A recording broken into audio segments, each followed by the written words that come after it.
Hello and welcome back to the channel, welcome back to another video. This one is player rankings with George from Ingenuity Fantasy, which if you don't know about Ingenuity Fantasy, go and check it out, ingenuityfantasy.com. The link is in the description.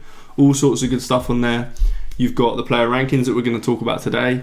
You've got match stats from Opta, you've got articles from various different people on captaincy, differentials, etc. And you've got the transfer wizard, which is a cool feature. You basically go in, you put what position you need, how much budget you've got to spend, and it'll give you an ordered, ranked list of players to consider. So yeah, do check that out. But for now, let's get straight into the video. Hi guys, welcome back to the FPL player ranking series with myself and Brad. Apologies for the lack of video last week. I was not feeling great, and that is, putting it lightly, but we are back with a bang just in time for the flurry of games, and we will get started with the cheap defenders. Now, a good place to start, I think, will be Nico Williams. I mean, as you can see at the top of both of our lists, and that is in no small part down to Forest fixtures. Yeah, Forest are such a safe team to buy and own right now. I mean, they may get a double in 36. They may not. Doesn't really matter if they do or not for the purposes of this, to be honest, just because regardless, their fixtures are just brilliant. It's Tottenham away, Brentford at home, Crystal Palace away, Leicester at home and West Ham away. Just unbelievable fixtures. If you don't have a free hit in 34, they're perfect. They play Brentford at home. There's just nothing not to like about them right now, apart from the fact they don't double this week. That is kind of the only thing to not like about them, really. So if you've got them, keep them. If you haven't, then maybe wait till game week 34, or if you're free hitting, then game week 35.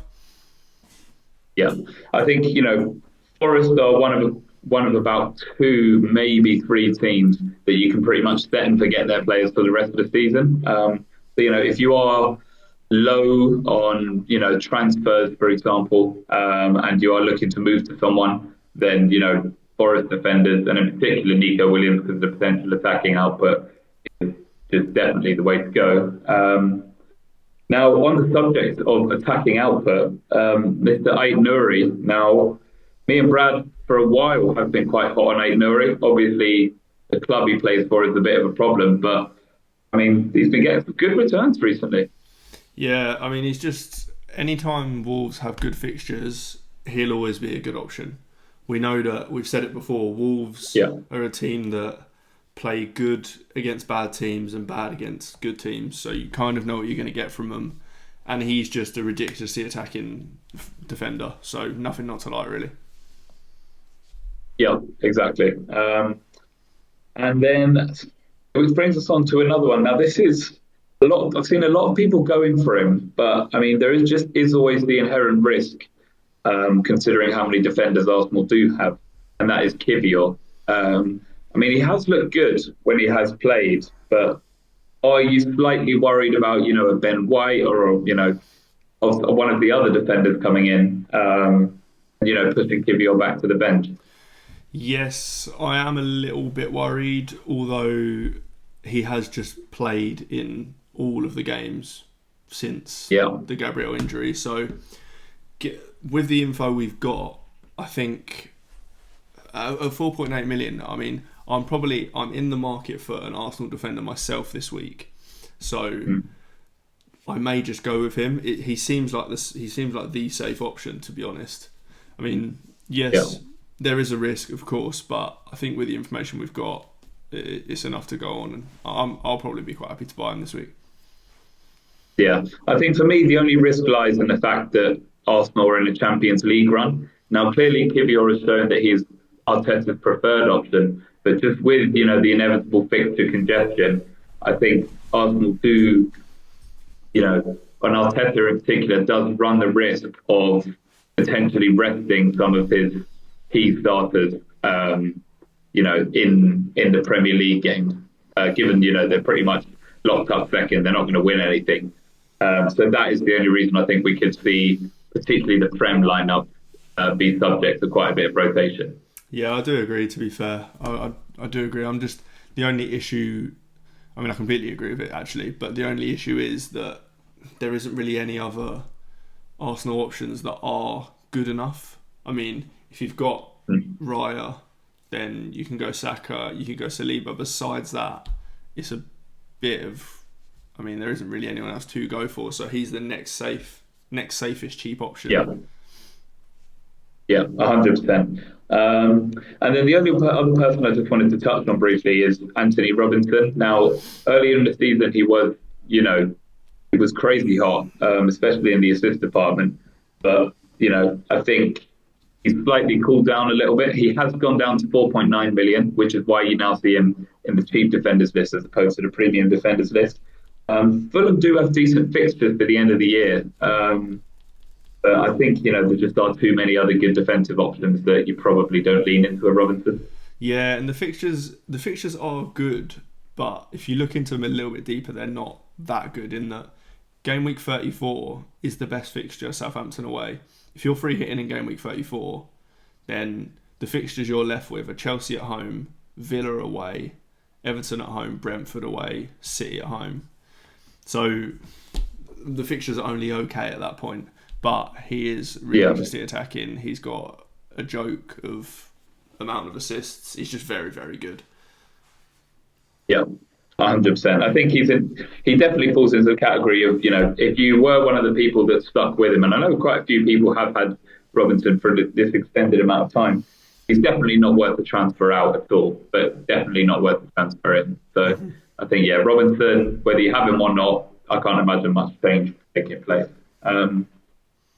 And then onto the premium defenders. Now, premium is where I think the conversation gets slightly more interesting. And as you can see, me and Brad are quite hot on Gvardiol at the moment.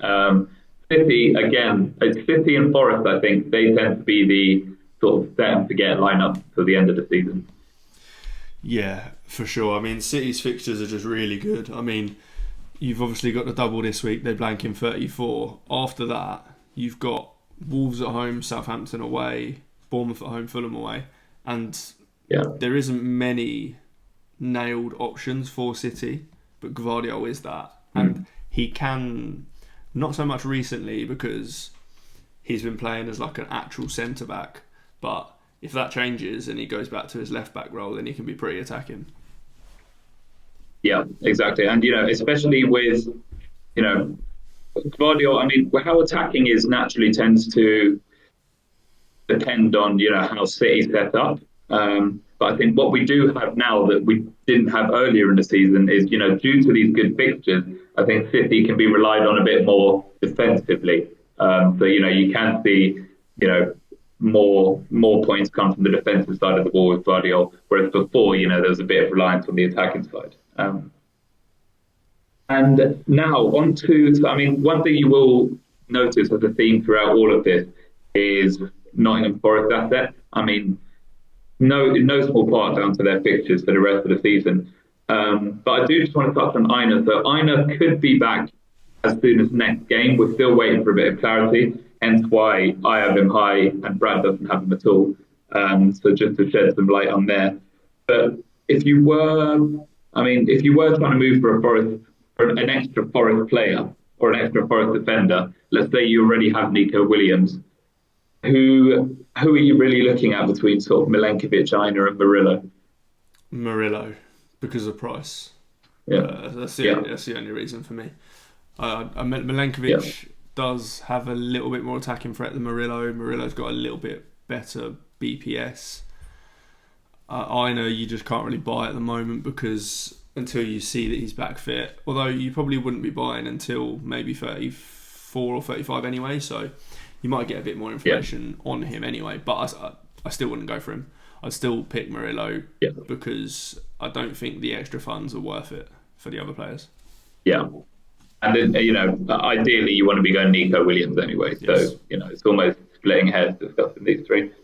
And then another conundrum a lot of people are facing, he's in a same spot on both of our lists, is Munoz. So obviously Palace have now had a couple of doubles and they do double next week. What do we do with Munoz after the double? Because Palace's fixtures, to say they get stinky would be a bit of an understatement after this week. Yeah, although it's kind of this week the fixtures are bad. The fixtures actually after this week aren't horrific. It's this week's fixtures that are bad, and it's a double game week, so you're keeping them for that. Because after this week, it's obviously a blank in 34. Then it's Forest at home, Tottenham away, Wolves at home, and Liverpool away. By no means is that a great run, but it's also not horrific until you get to Liverpool away in game week 38, which they'll have the league won by then anyway. So maybe who knows what will happen in that game. So I think Munoz can be kept. I'm not necessarily suggesting you keep all of your Triple Palace, but I do think Munoz is one that you can potentially keep. Yeah. I mean, I completely agree. It's that little Tottenham Wolves window does make it okay. It almost feels weird talking about Tottenham in this sense, but I mean that is literally the truth. No, I love it. Yeah, exactly. Okay, and so I mean, I think that rounds out the premium defenders list. Let us know what you think of our rankings. Let us know if there is anyone we missed, and we will see you again for the cheap mids. Right, welcome back to the midfielders segment. We will get started straight away with cheap mids.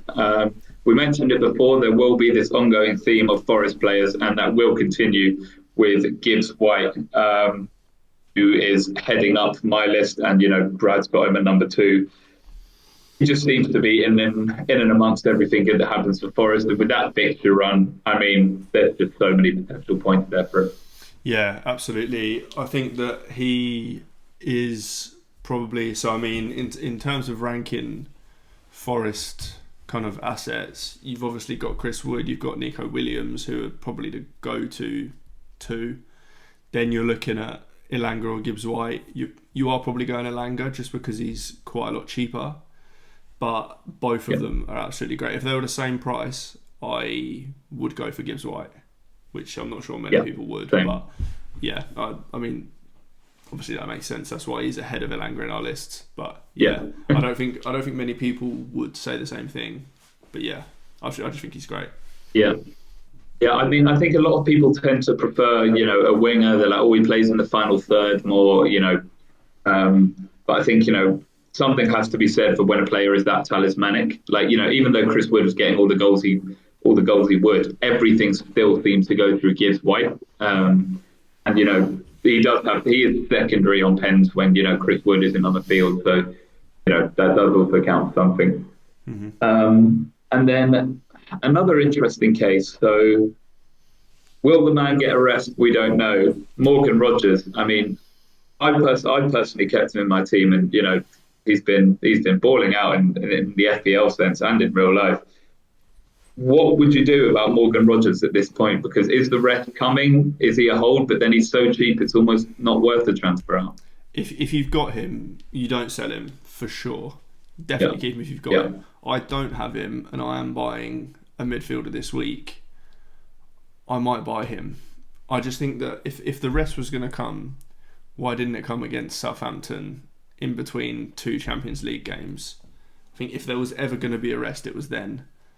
Having said that, the more he goes on without a rest, the more he needs a rest, but also the less likely he is to get a rest. So it's a bit of a conundrum, but yeah. The only thing to note is that a lot of people are choosing between Rodgers or Rashford this week, which I get can be slightly difficult, but I think that Rodgers will definitely get more minutes than Rashford in the double game week.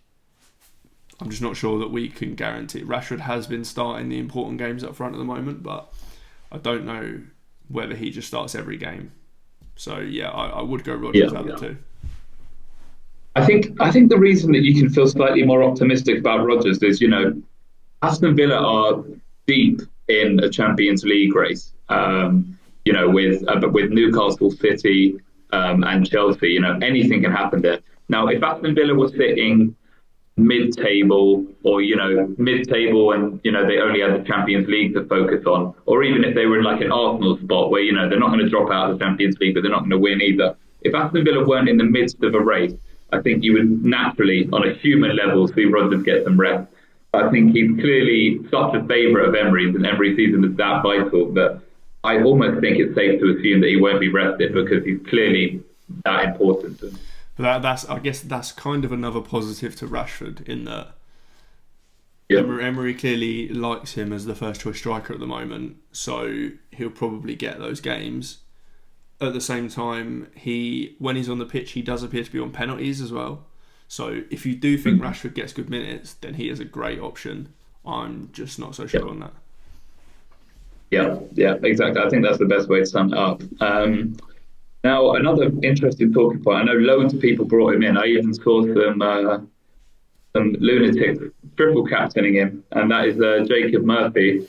Now, we do have a habit of whenever I talk about Jacob Murphy, he doesn't play well, and whenever I don't talk about him, he does play well, which means he's probably going to put a stinker in against Palace, which is actually happening now.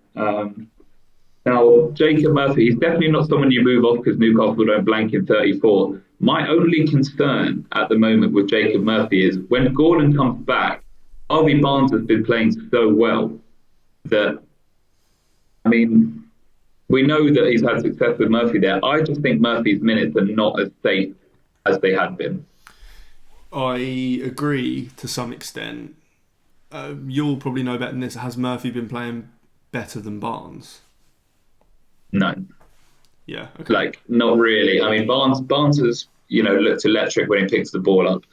The only thing about it is I think Barnes is really good as a spark off the bench, whereas Murphy's way better at, we like to play a high press and high energy, and Barnes just hasn't got that. Barnes works better off the bench. My only issue is, if we've got Gordon on the pitch and we're in a Champions League race and we need a goal, it's going to be Murphy getting dragged off at 50, 60 minutes and not Gordon. It is, but I think that's kind of expected from Murphy. I don't think anybody's expecting Murphy to be getting 80 minutes every game. I think if you own Murphy, you're getting 60, 65 maybe.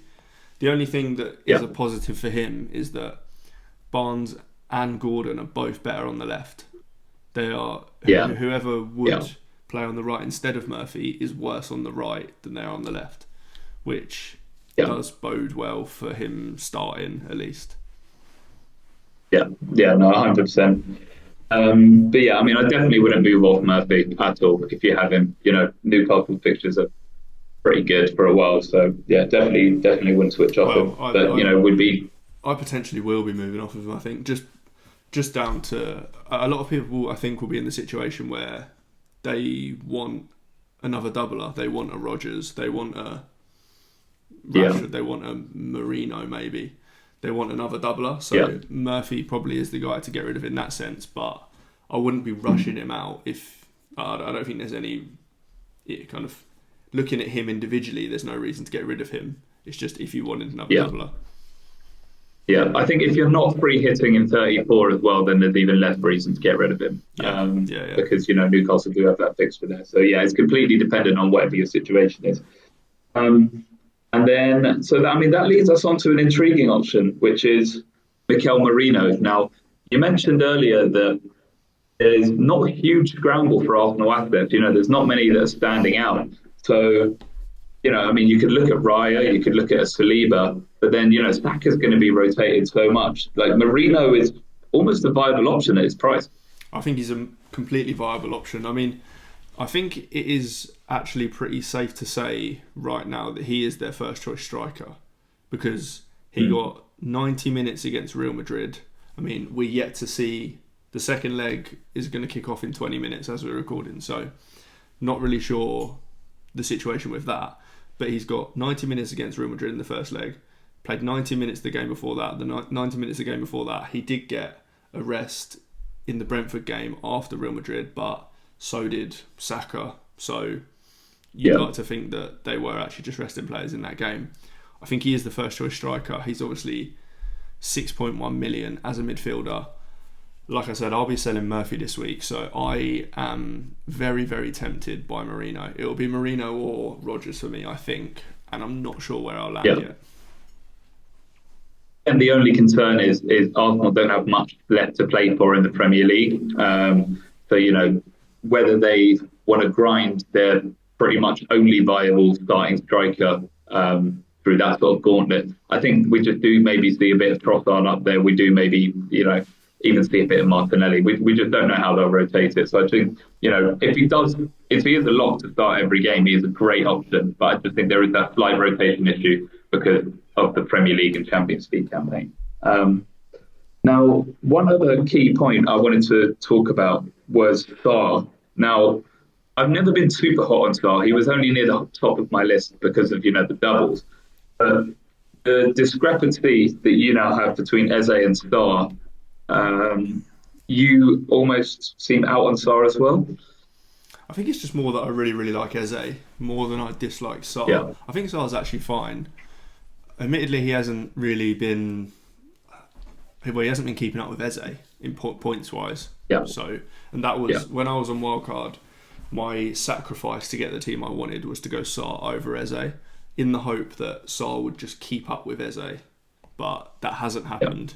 Yeah. Eze is similar. I think Eze is Crystal Palace's Morgan Gibbs-White in the sense that everything attacking good will go through him. So, and again, when Mateta's not on the pitch, Eze will be on penalties. Mateta's not on the pitch quite a lot at the moment. So, I just think there's not much to not like. It's a pretty good comparison, that, actually. It's almost a mirrored situation with Wood being not on the pitch that much recently either. I mean, it's a good point. So, I mean, in that sense, would you move off Sarr if you have him, and how quickly? Not yet. I mean, they've got the double, obviously. I think after the double, you can move off probably. I mean, if you've got Sarr, you're likely tripled up on Palace anyway. We talked about it with Munoz a bit. I don't mind keeping Munoz. I don't mind keeping Mateta or Eze, but I don't think you need all of them. So I wouldn't begrudge moving off Sarr. Yeah, completely agree. Now, that leads us on to the premium midfielders. I mean, the list speaks for itself, slightly less to talk about. One important talking point, though, is so a lot of people at the moment are deciding between Palmer or Saka. I mean, at the moment, they both have pretty major drawbacks that, are pretty evident.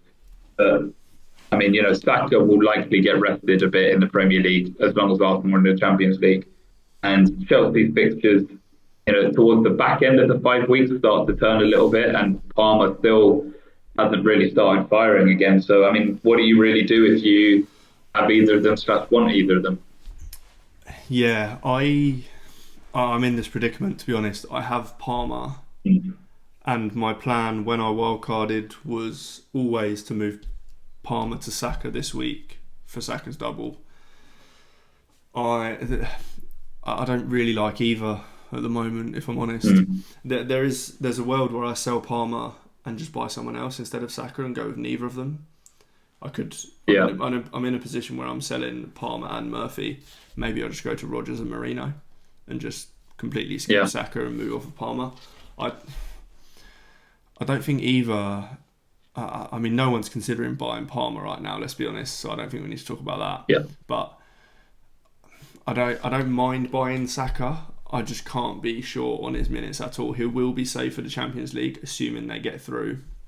So maybe his league minutes take a hit. As you've mentioned, they've got very little to play for in the league. So there's very little point in giving Saka loads of minutes. Like you say, there's quite big drawbacks to both of them at the moment, and I don't really mind going without both.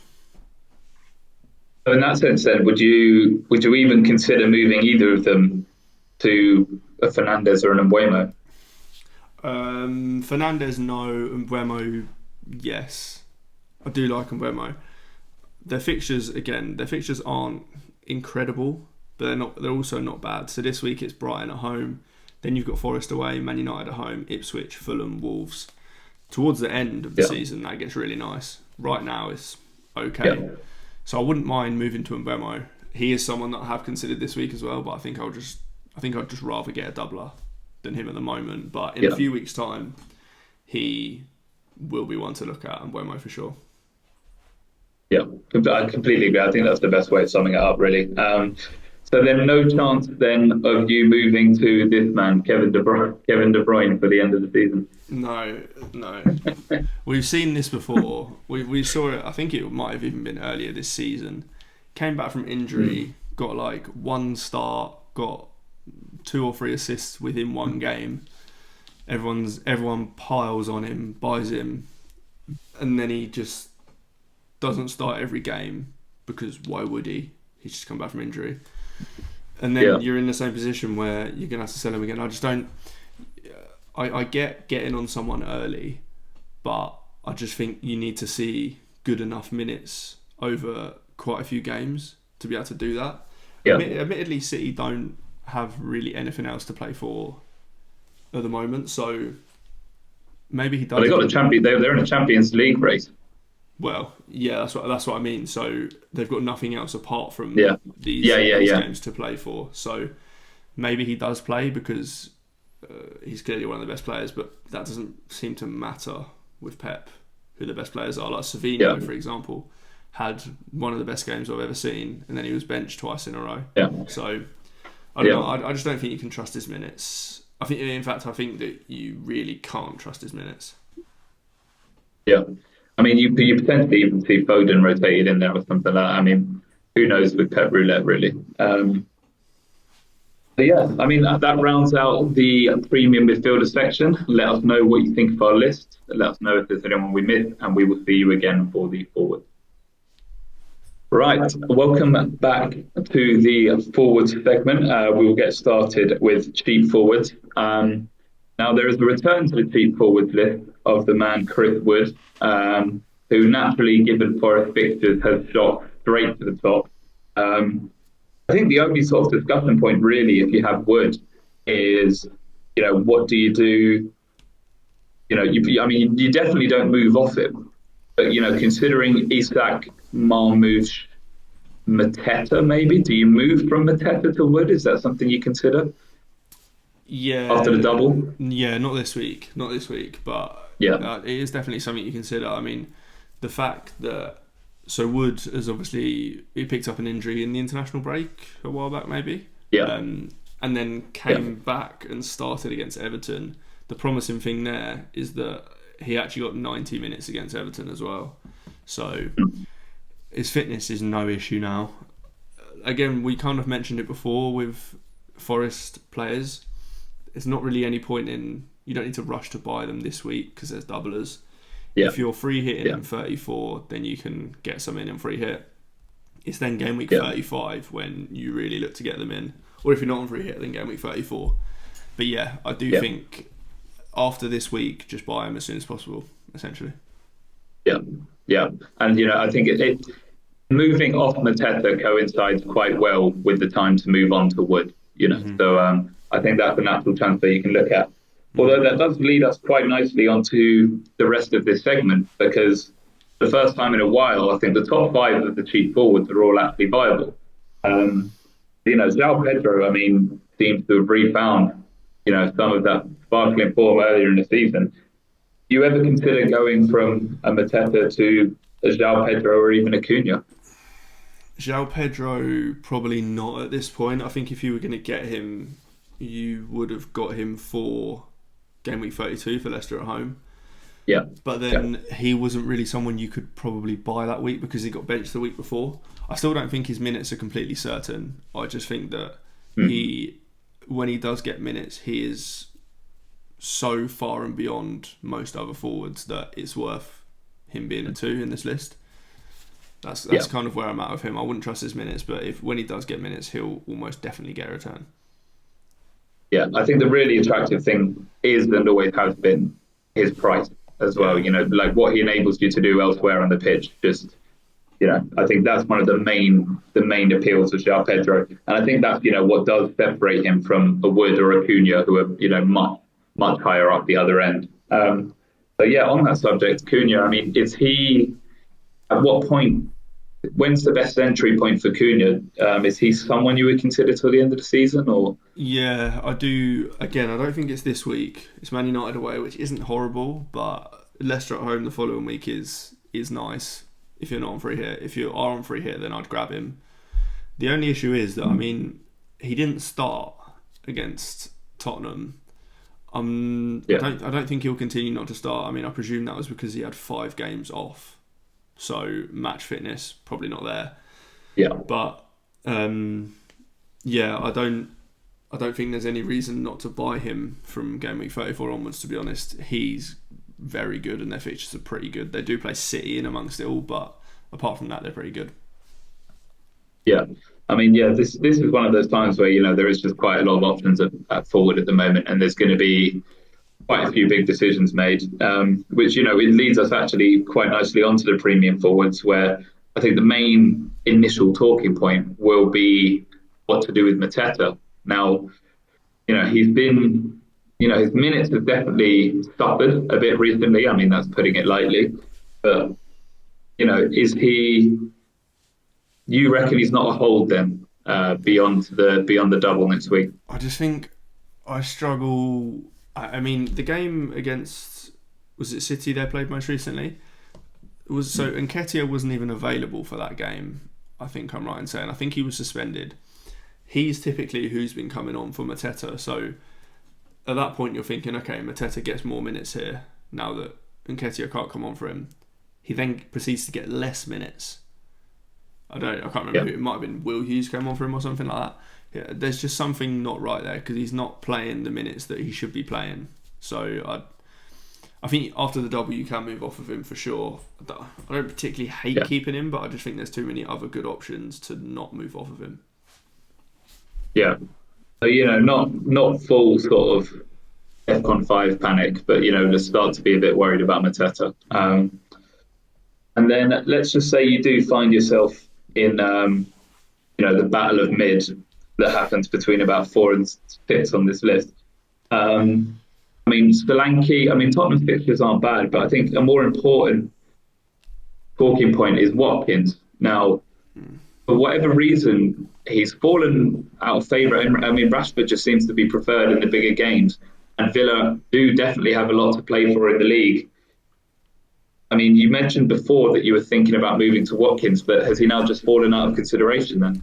Yeah, similar to the Palmer to Saka move. When I was on Wildcard, I had penciled in Isak to Watkins, but I now don't see that as an option. That was when I assumed that Watkins was going to be starting every game. That's not the case now. One thing that is quite nice is that he did play well when he came on last weekend. He actually played really well. So maybe we do see minutes from him, but there's too much risk involved now that Rashford's around and you don't know who's going to start. So I just don't think you can do it. Yeah. So if you did have Watkins already, are you looking at selling him then, or are you looking at holding him and just, seeing what happens?